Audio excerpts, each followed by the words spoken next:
Keeping the Flow podcast, hosted by Jason and Chad.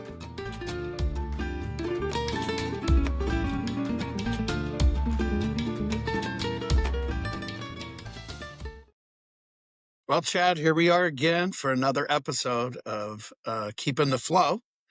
Are you excited? Yeah, and we're always keeping it real too, Jason. We're always keeping it real. Yeah. Doesn't somebody else have Keeping It Real? Maybe I don't know.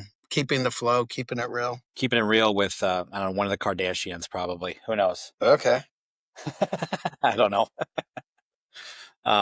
Yeah, Mark Giarrante with Giant Restoration. He's actually a friend of mine, and when you start a podcast out, you look out to all your friends and family, see who wants to jump on, just to get it started. No, I've known Mark a long time. He's been in the industry a long time.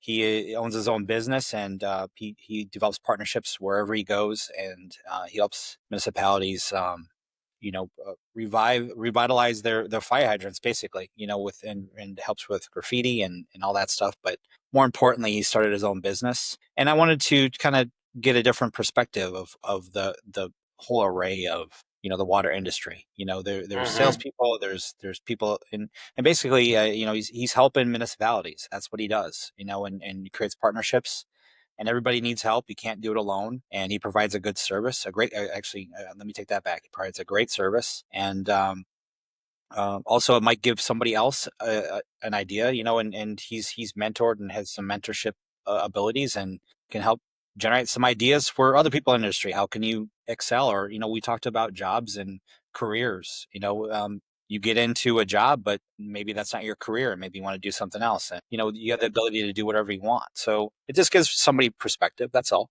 Try something new. Yeah. Got another new shirt. Today. Hey, if anything, with anything with this podcast, I'm getting some new clothes. That's new right. shirts. Yeah. Now my pants are still the same old jeans, but from the waist up, I look pretty damn good. I think that's most. Like air newscasters, right? They wear shorts or whatever, and then a nice suit and tie or a jacket and tie. So Right. that's what we should do. Yeah. Well, cool. We ready to get into this, or? Yeah, let's get started. Yeah, I'm excited to talk to Mark. He told me, so I'll preface this: if he gets off track, just to smack him back into reality, because he can talk. So well, good. And what is really off track? Isn't our whole podcast kind of off track anyway? Yeah, well, I mean, tangents or something. I don't know. It'll be fun though. It'll be a good time.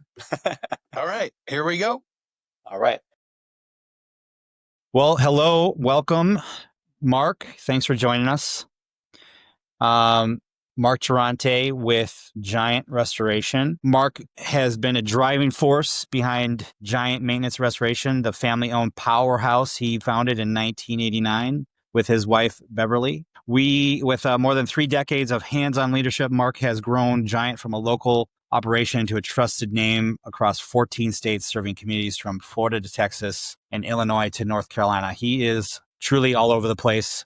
And we're lucky to have him on, and he found a couple minutes for us today. But Mark's leadership's philosophy is simple but powerful: deliver unmatched workmanship, use only the best materials, and stay relentlessly customer focused, which I can attest to. Mark does a great job of building partnerships. And that's what we're going to talk about today as well. Whether overseeing complex projects, guiding sales strategies, or shaking hands at trade shows, Mark remains deeply involved in the day-to-day heartbeat of the business.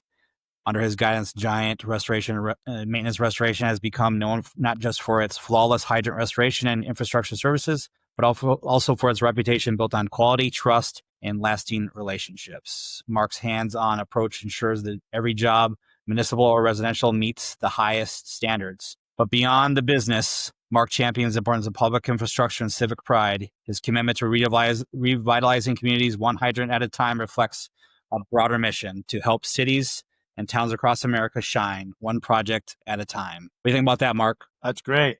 Hit it right on. Except as of today, we're in 17 states. 17 states. So I messed up on that. Yeah. But yeah. So No. awesome.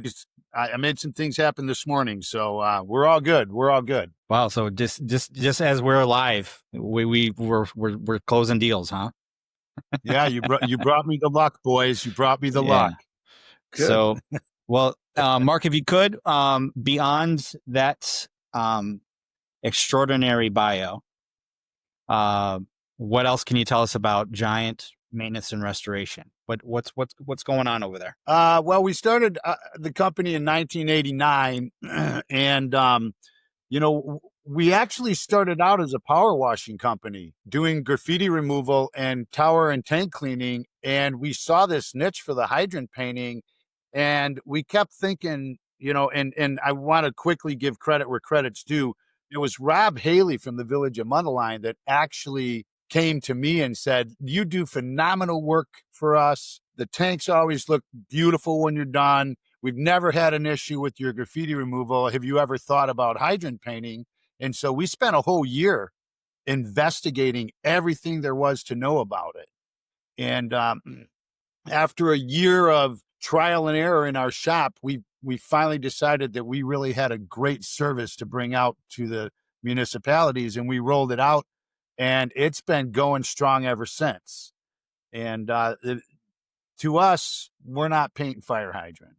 We're making communities look better. We're taking the one of the two assets that everybody sees, towers and hydrants. Everybody sees those, and no one understands what we do because we're in the industry. But no one understands what's going on to get the water to come out of that tap.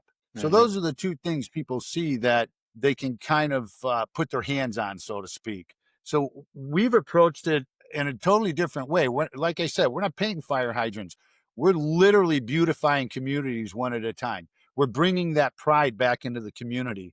We're making the residents realize your water department, they care. They're taking care of the smallest assets in your community, and that signifies that they care. If they're worried about that little hydrant, they're worried about the big stuff. So that's kind of been the driving force for us. We always get the question, how do you do it? What do you do? And that's important to meet certain standards that we've set. But for us, everybody on our team, it's why we do it. And that's to bring pride back to the community, make them feel good about their town. Think twice about throwing that candy wrapper out the window when they see a freshly painted fire hydrant. So Nice. that's kind of been the driving force. Are you exclusive, Mark, just to towers and hydrants, or is there other utility type, apparatuses that you guys tackle painting, or is it just exclusively towers and hydrants? Well, the towers we don't paint them. Okay. We come in after the fact and keep them clean, do the power washing, and clean all the grunge and things like that off of them. What we've found, Jason, is there is such a need for the hydrant painting that it's absolutely eclipsed our other services. We offer them, but 90% of what we do is hydrant painting. And because we have taken it very serious, and it's important to every team member that hydrant looks as good as new, that's really taken us, to a whole new level. That's why we're in all these different states now. Yeah. So well, and you mentioned to me, this has been a year or so ago, maybe even 2 years now, but 2 years ago, the city of Detroit came to you and said, "Hey, we got the NFL draft coming in. We can't have our hydrants looking like this. So can you help us out?" And tell us a little bit about that story. That's a cool story. yeah, so it's interesting because we were at the AWWA, the Illinois Section Annual Conference. This was when it was still in Springfield before we moved to Peoria. And a gentleman by the name of Sam Pauley, who's the COO of the water division in Detroit, actually came to the show to hunt me down and found me at my booth. And, we had been talking back and forth for a few years about doing things. And he came and he said, we need to get these hydrants done. The NFL drafts approached us, like you said, Chad. And one of the things they said is, you need to clean up this downtown area, and you need to clean up this area around the stadium. And he knows our passion about painting hydrants. And he said, what we'd like to do is do a little demo program with you guys. And so the original concept was come up to Detroit. Now we're all over in Michigan, in other communities. So he kind of knew our work, but he said, come up to Detroit and we're going to do a 100 hydrant pilot program. And if we like the way it goes, then we'll move forward, and we need to get all these done before the draft gets here. And so we went up, and because of the quantities we can accomplish in a day, in 2 days, we're like, okay, well, we're done. And next thing you know, 100 turned to 500. And then 500 turned to 1,000. And by the time we left Detroit, we had done 1,880 hydrants with an invite back to Detroit to continue the process until all of the hydrants in the city were painted. Within 2 days, they were posting, the residents were posting pictures of our work all over the Detroit Facebook, all over their personal Facebooks. It was really quite amazing. And I knew we were doing something right when the mayor of the city called me. Oh, And cool. yeah, that was a super cool call. And it was my cell phone, and I'm looking and I'm like, is this right? And I answer it thinking somebody's pranking me. But no, it was the mayor of Detroit thanking us for how great we made everything look and really bringing the city's whole appearance up to a whole new level. And they were so impressed with the color that we chose that they actually got those codes from us and went back to the manufacturers and said, this is the color we want showing up from now on. And when they come from the factory, this is the color that we want for our city. And what color was that, Mark? It was actually fire hydrant red, and it's V7400 Rust-Oleum product that was produced originally for painting fire hydrants. Nice.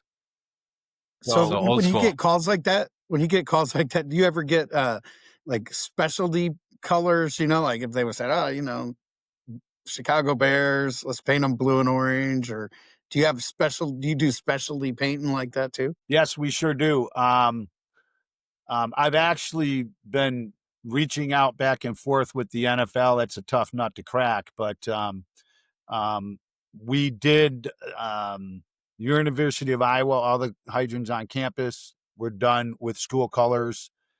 We've done some other high schools and universities. And my approach to that, guys, is more of a security approach. We go to the security department and say, hey, listen, if the hydrants are painted school colors on campus, that lets the students know when they're off campus. If that hydrant isn't school colors, you're not on campus. So you might want to fell back over towards campus. And, that's been a big plus. We're still working with the city of Detroit to see about doing everything around the stadium with the Lions colors. So yeah, we can do that. There was several years when we were doing specialty paint jobs for the hydrant hysteria contests. And we had done the Philadelphia Eagles when they won the Super Bowl a few years back. That hydrant actually sits right inside the stadium. From what I understand, whether it's still there now, I'm not sure, but we did that. We got a hold of the NFL. They gave us all of the official licensed colors. And so when we went forward with doing that, we matched all those colors, and then we put the Eagles logo on the side of the hydrant, and we can do things like that too. We actually, the Blackhawks, there's a hydrant sitting right outside of, Rocky's passed away now, but right outside of the president's office is a hydrant all in Blackhawks colors with their logos on it. So yeah, we have done quite a few of those specialty ones. So, and it's fun for us because it's a little bit different and it's not the same routine. Excellent. So you mentioned you're in 17 states and a little bit of success, right? With painting hydrants and other things, but not to come with some kind of stress, lots of hard work, and probably blood, sweat, and tears. But one of the reasons why I wanted you on here too is because this show just isn't about operators and what they do on a daily basis. It's to open up some discussion or we've discussed jobs and careers and things like that. And obviously I'm a salesperson. You own your own business and essentially in sales as well. Jason has been in, an operator all the way through supervisor for, 36 years, but we want to give some people ideas on, maybe there is more than, what the industry has to offer. So that's why I wanted you on here. And maybe you could tell us a little bit about how you got your job or your business off the ground, maybe some heartache, successes, how, you basically got started in pressure washing, but and then you told us a little bit about how you got into hydrant painting. Obviously, that's the progression. But what made you start the business in the first place? How did you get started, and any type of advice you can give to somebody? Well, we saw a real need for the services, and when we first started with power washing, there really wasn't anybody out there doing it. There was a handful of people, but nothing major, and nothing to the degree that what we wanted to do. I will tell you this. All of my success, all of it, is directly related to my mindset. It is directly related to the conversations I have in my head. I don't look at anything as a stumbling block. They're all stepping stones. And every failure to me is a learning process on how to get better at what we're doing. So we even have signs all over our shop, that say, forget about yesterday. Everything you do today is a signature of your work. And so we try to really cultivate that mindset in the culture of the company. And let's face it, guys, we talk to ourselves all day long, whether we want to admit it or not. You guys are doing it right now. I mean, we all do it. So why not switch that and have every conversation in your head be a positive one and a conversation that actually drives you forward rather than kicking you back 2 steps? And hey, I have those thoughts come in my head where I question it, but I very quickly, I call it the 3-second rule. I got 3 seconds to change that thought into a positive thought. And I really stick to that very much. That'd be hard for me to stick to, Mark, because 3 seconds, it takes me 3 seconds just to analyze the question that I'm questioning myself, if that makes any sense. Yeah, and it does. And I was the same way. It used to be the 10-second rule. Right. And over years, I've kind of honed it down. And, now pretty much the minute I have a negative thought, I'm like, you know what? There's no room for my brain for that. That you don't get to take free rent in my head. So let's take this and turn it around into something that's going to benefit everybody. And that's another something too, Mark, that we all strive for, right? We all strive to better. I think kind of like what you're saying though, is it's hard for most of us to say, you know what, I'm going to look at this as a positive and I'm going to pull myself up by my bootstraps and we're just going to keep on moving on. And, a lot of things you see in municipalities is repetitive, meaning it might be a problem now, but when you face that problem later on in the future, it's going to be a heck of a lot easier because you've already faced that challenge once, and going into it a second time or a third time or a fourth time is going to be a lot easier because you've kind of already moved through it the first. 100% agree. And I'm sure you guys have heard that saying from Henry Ford.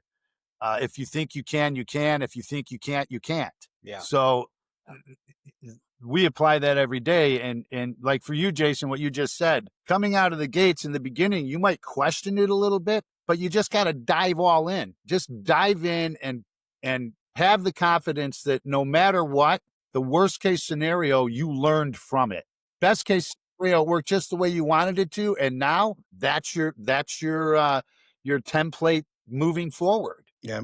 What do you see your business seeing more on the pressure washing side, or are you kind of moved away from that and focusing more on the hydrants now, or are you still doing pressure washing of the towers? Because there's a lot of water towers that are pretty dirty out there. I think Yes. you've got a never ending job with the water towers being dirty. Yeah. Like I said, the hydrant side of it has taken off so much that there's times when, I know we're going to get it done, but it really tightens up the schedule. And so we've kind of leaned away from the tank cleaning. We still do it for a lot of the villages that have been using us in the past. But the hydrant painting has just taken off so much because there's really, not to sound egotistical, but there's no one as good as we are out there. And we really have set the standard for the right way to do things. So we've really honed in on that, Jason. Again, we still do them. We're still very good at the tank cleaning. We just see a much bigger marketplace with the hydrant painting. So that's really where we've generated a lot of our focus.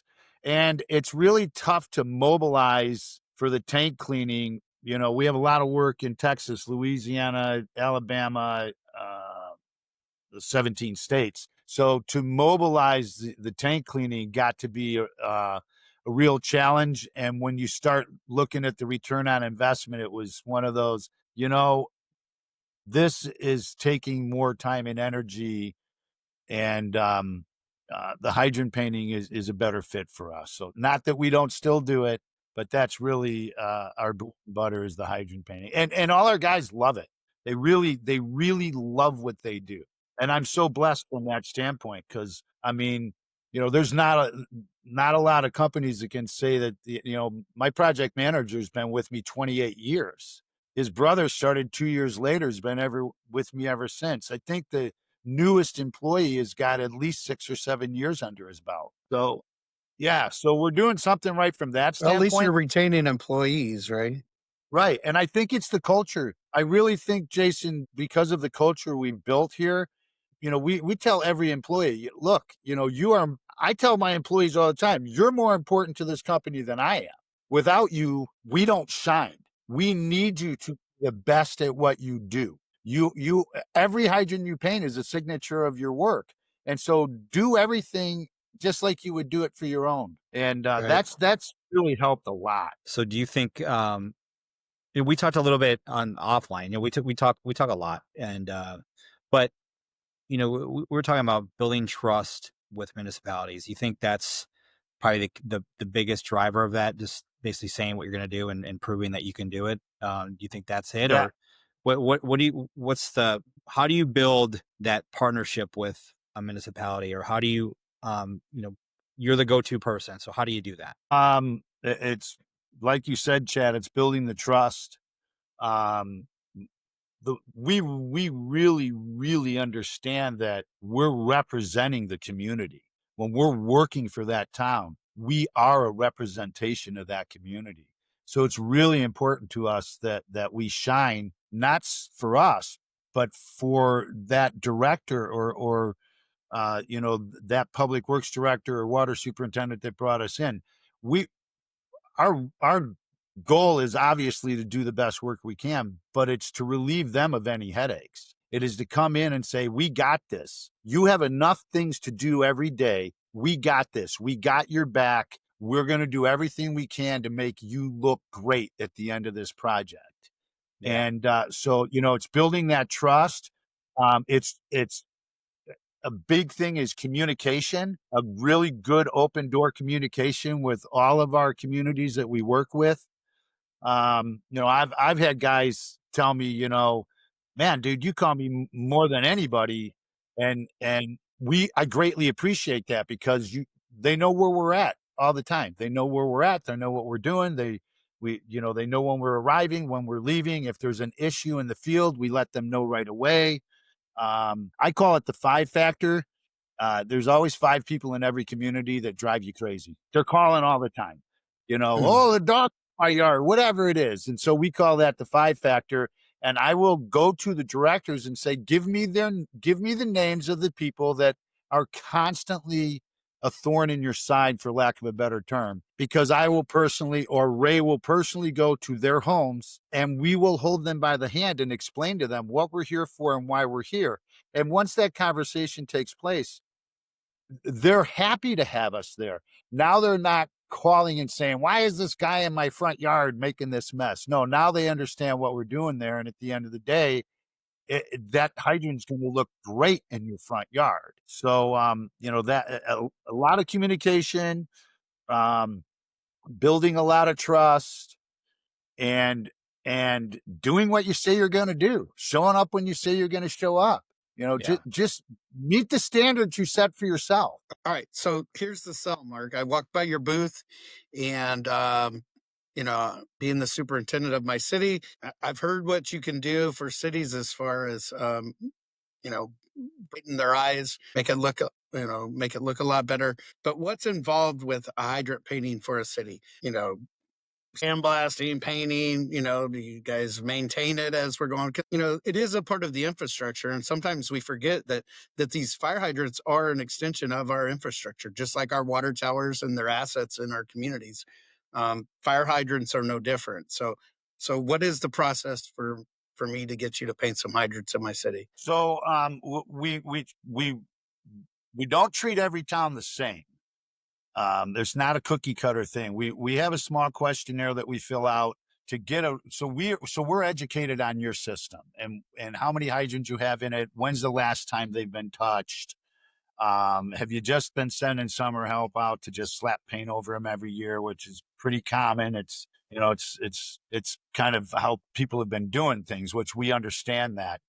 So then I want to get a handle on, quantities and things like that. We do try to do a minimum of 100, but what we do quite often is we will take 2 or 3 communities that maybe butt up against each other. And let's say your budget only allows for 75. Well, can we get another town to get on and then do everybody in one quick swoop? And that works really well with getting the work you want to get done. We do sit down and try to put together a program for you. So, how many do you have in your system? Let's try and do this many a year until we get your whole system done.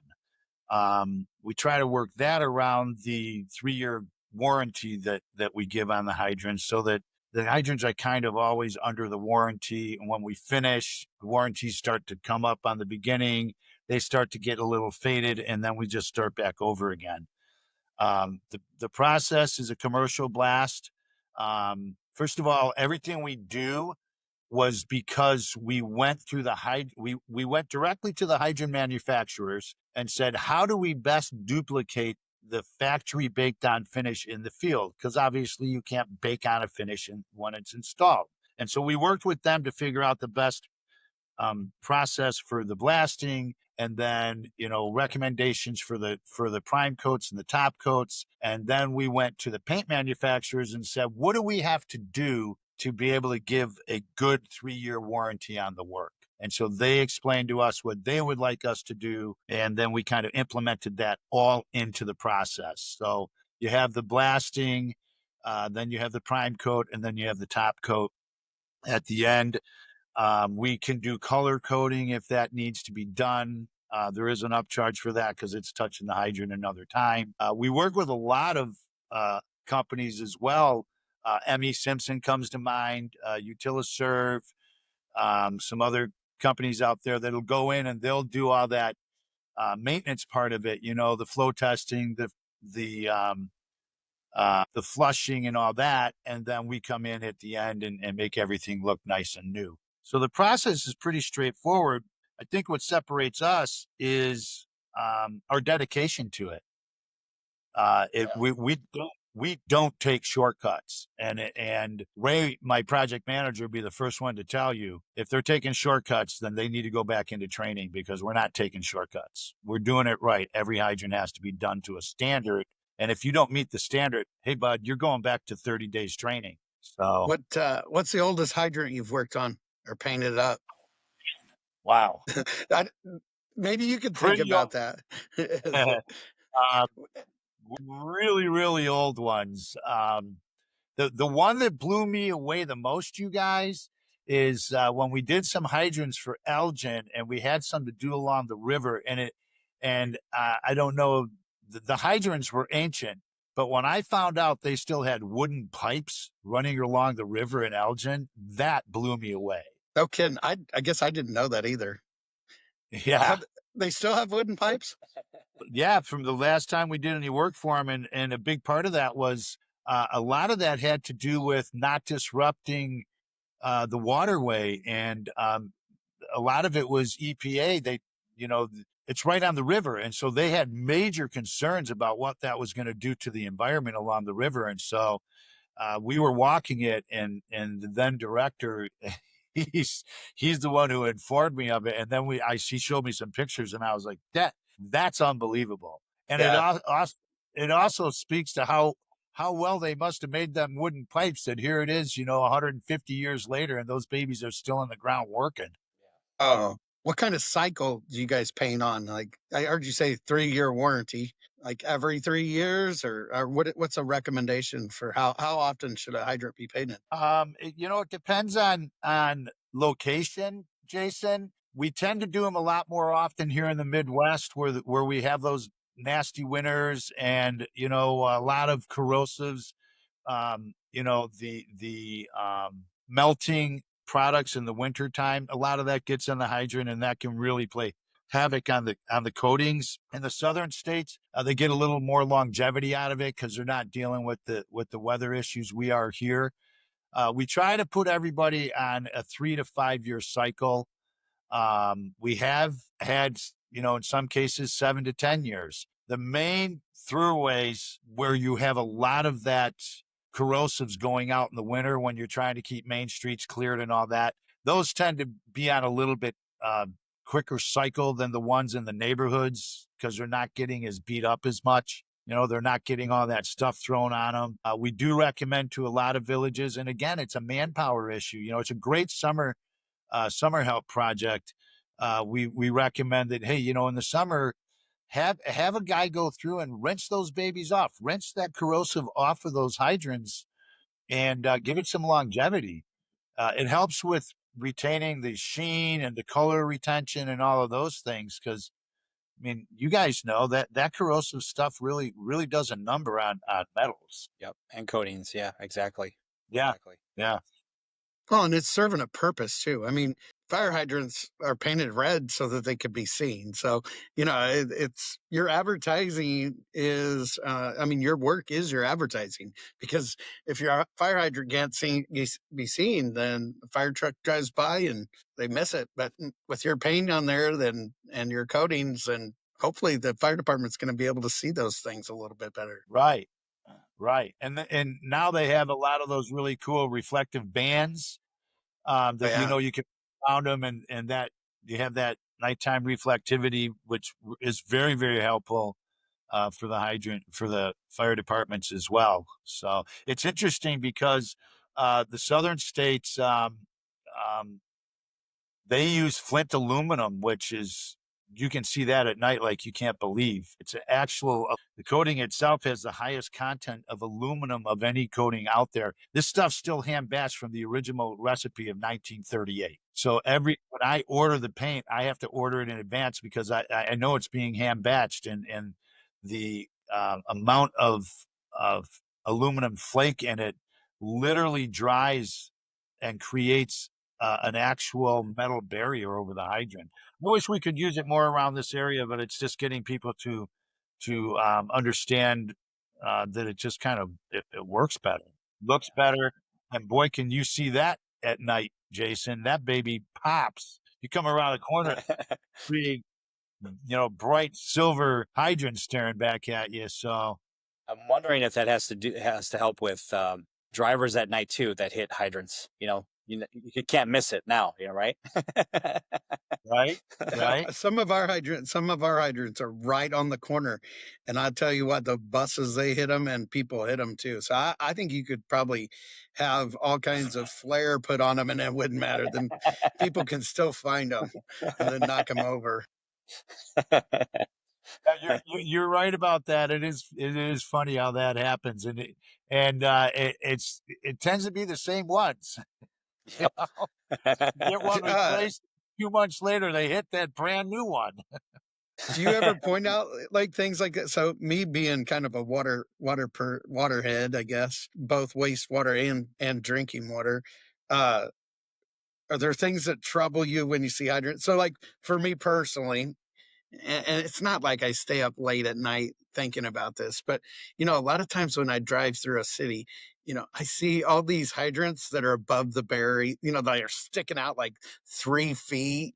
And then, got the ones that are all the way buried in the ground, like up, almost up to the nozzles. So you just got two nozzles above, and I'm not saying it's a pet peeve because, like I said, I don't stay up all late all night. But do you let people know, like municipals know, like, hey, that berry line's on there for a reason, or really probably not a good thing to have your firemen down on the ground trying to, dig dirt away from the nozzles to hook up. See a lot of that.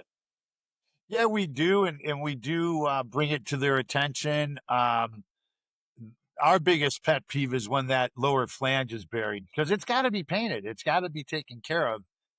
And so, yes, Jason, we definitely talk to our counterparts and explain to them the importance of when you're going out there to do the flow testing and everything, make it a point to bring a shovel along and dig that stuff around the bottom and clear it out.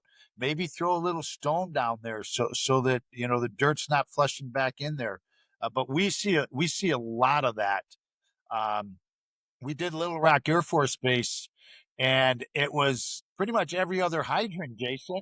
And just like you said, I'm looking, going, how are you going to use that? It literally half the barrels under dirt, and so yeah, that Well, was There's the go ahead. opposite of that too, where the pipe is sticking out, 4 feet above the hydrant's, 5 feet tall. Like, how did that happen? Who was the grader Yeah. there?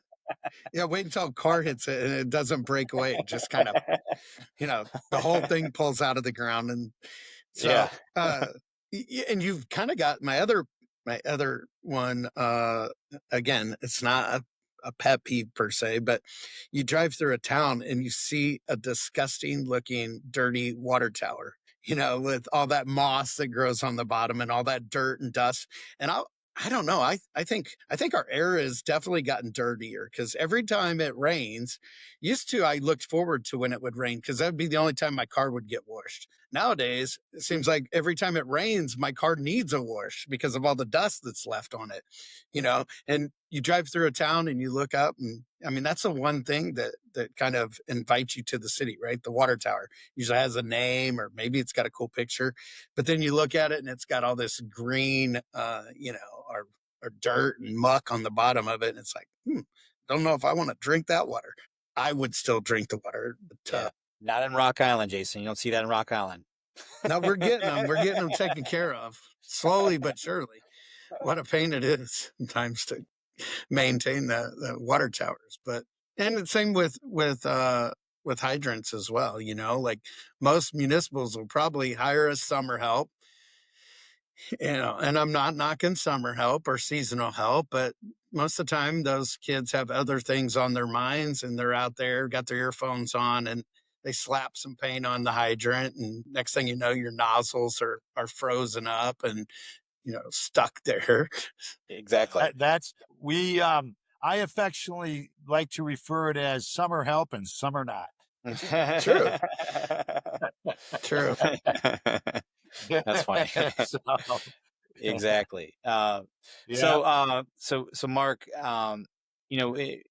talking about more about relationships and building that, and your success. You've had uh, uh, some partnerships with in Texas. That's pretty much it. If I'm wrong, that's a fairly newer territory for you, or not. Have you been there for a while? Actually, we did the city of Austin in 2008 through 2012. We did 3,000 units a year until we got through a bunch of those. Sorry about that. When we finished up with Austin, it was actually a bad timing thing. The economy was rough, and then they had all those crazy fires out in Texas, and it was all hands on decks. They were pulling money anywhere they could to deal with those fires.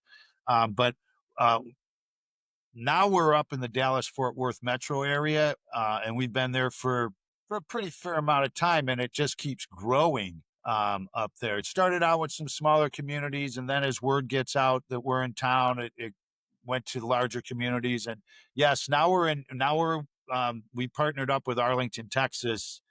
Alex Whiteway, he's the water director there, and and he really values the private public partnerships.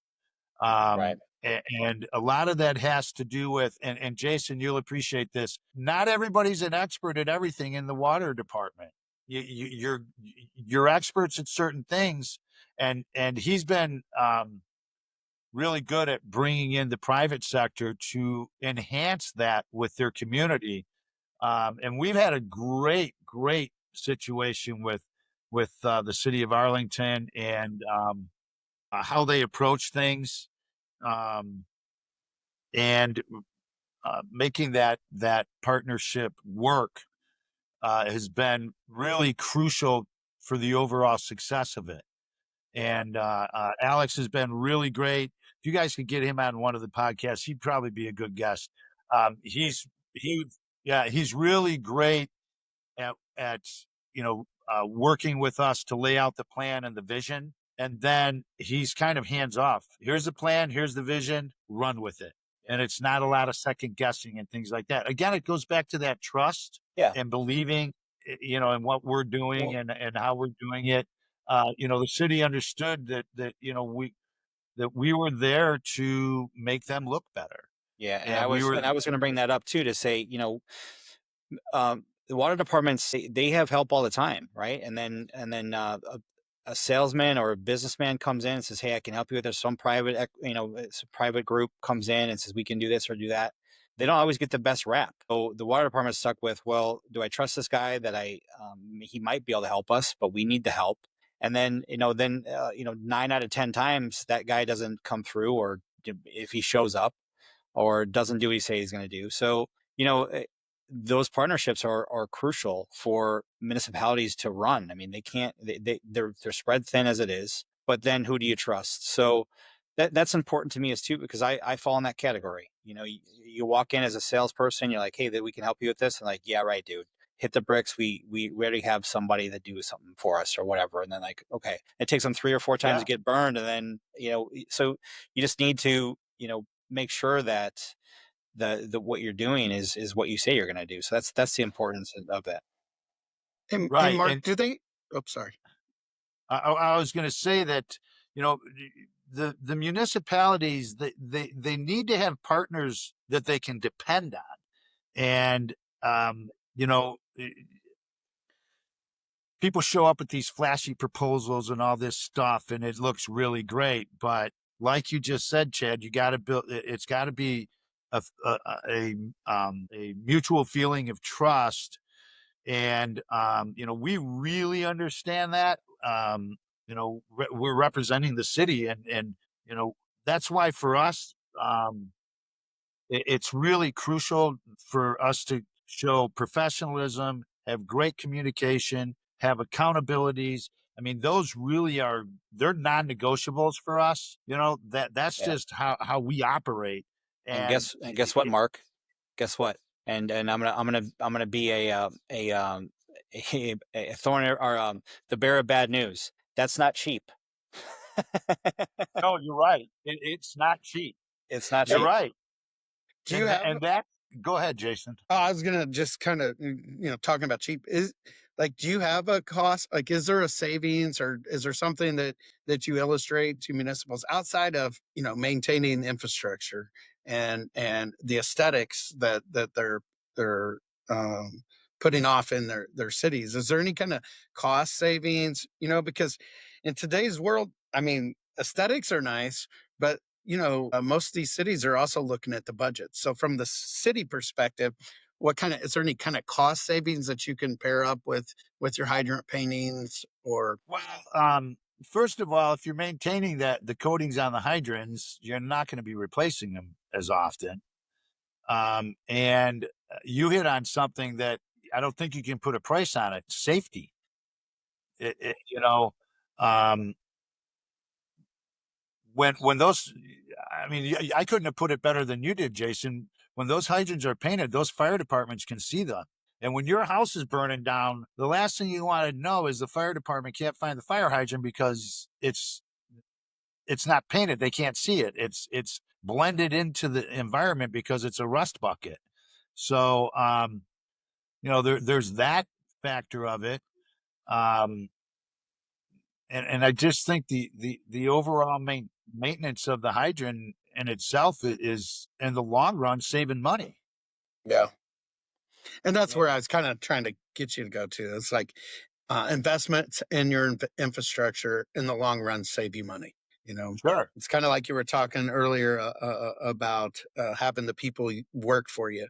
So, you know, I teach at Blackhawk, and I talk to a lot of different people getting into the industry, and I always tell them that I'm not a what is it, Forrest Gump, where he says I'm not a smart man. You know, I'm not a smart guy, but I have a full Rolodex, right? Meaning, and I kind of date myself even on the Rolodex because now it's like, what is it? Contacts. I have a full contact list, but I'm not smart. But the people and the contacts that I have enable me to look smart because I can turn to any one of those people in my Rolodex and get the answers that I need or that that somebody else may need. And it kind of goes back to that trust, building a trust that you trust somebody, that you're going to put them in your Rolodex or put them in your contact list. So when you have an issue, you're going to call that person because you know it's going to get done and get done right. Yes, and I would say this to that. I I heard one time that the smartest man in the room is the one that knows his limitations and surrounds himself with people that can do the job better than him. So I would say you're a very smart man, Jason. I guess. Oh, so, kind of wrapping it up here, Mark. Um, any kind of final statements or final words of wisdom or thoughts to close us out? Um, I would um, I would say that some little advice is if you're looking to go into business or you want to expand where you're at, um, start small but think big. You know, um, don't shortchange your abilities and look at the big picture on things.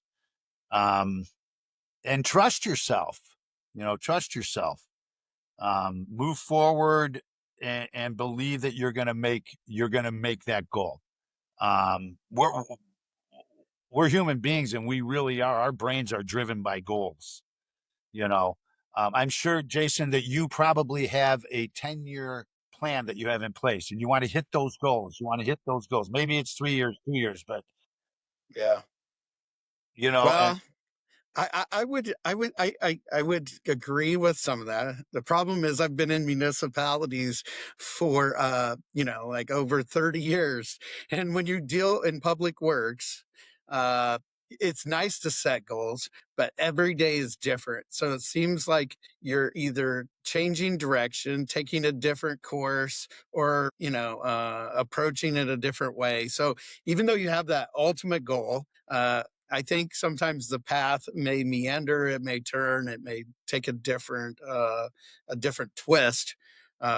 Ultimately, I would agree to the fact that yes, you need to have a higher goal um, and work to achieve it. yeah. And I will say this from a business standpoint, don't chase contracts, build relationships. Always put helping that counterpart first. Always. I think it's what's really made us successful is I I'm more interested in helping you solve your problem than I am getting you to sign a contract. And we've really prided ourselves on that.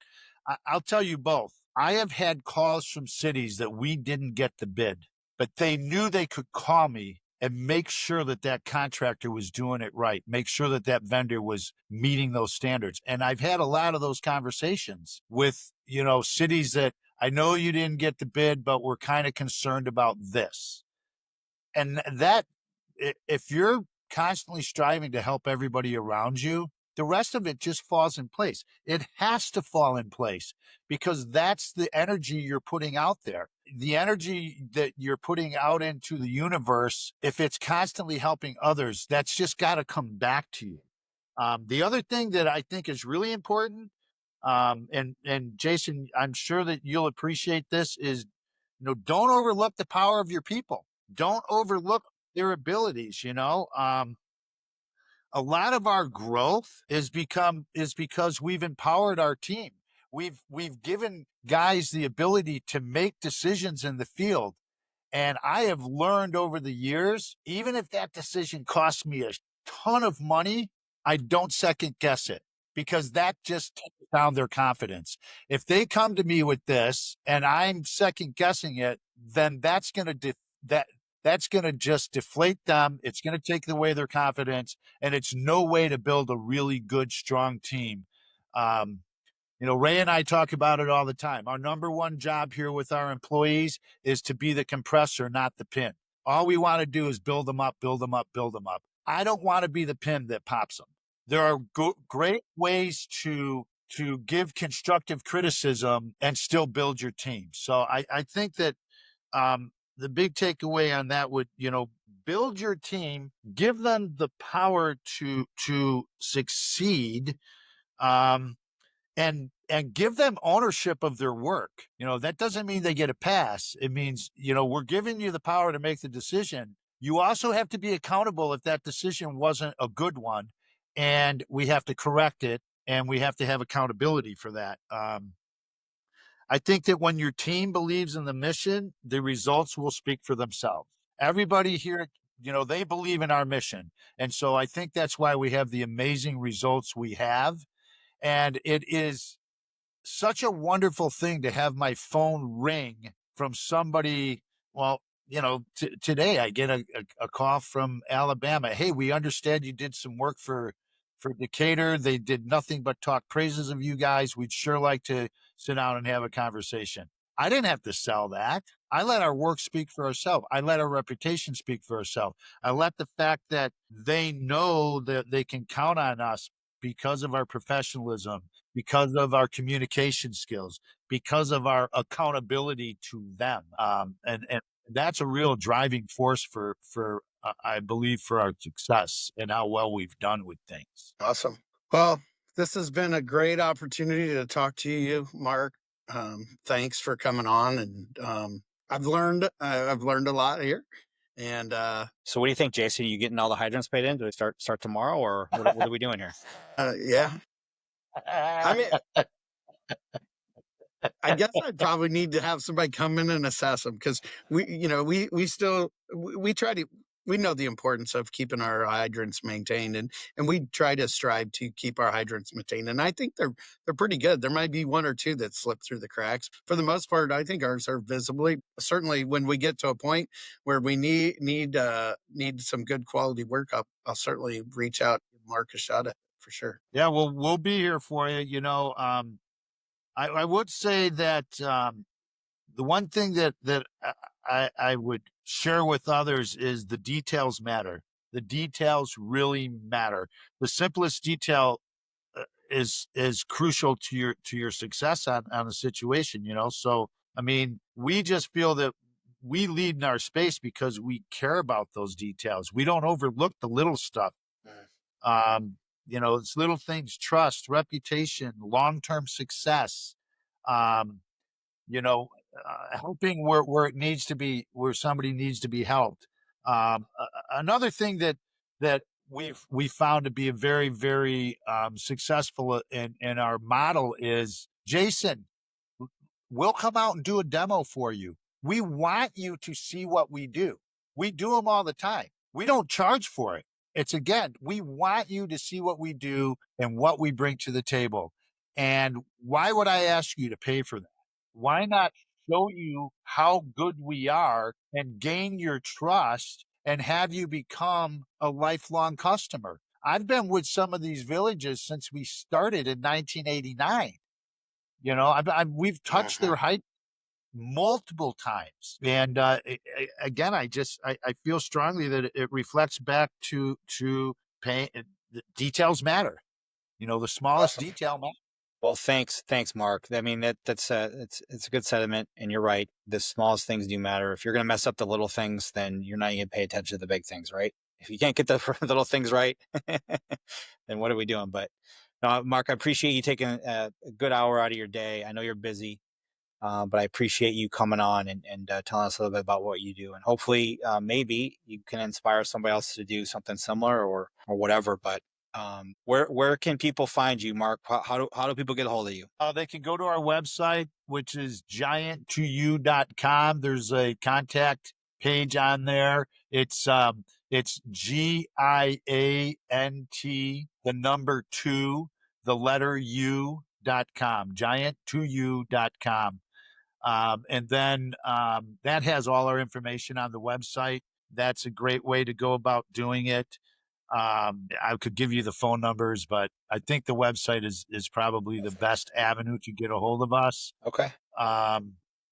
And yeah, that would be the best way. Guys, I really want to thank the both of you for, first of all, Chad, thank you for even thinking of us. And I appreciate both of you asking me to come on and do this. Anytime, if we want to talk about other subjects or other things, I'm more than happy to get on with you guys, and we can talk about other things. Maybe step into the mindset side of things, whatever it is. If you have somebody that people, hey, schedules get screwed up.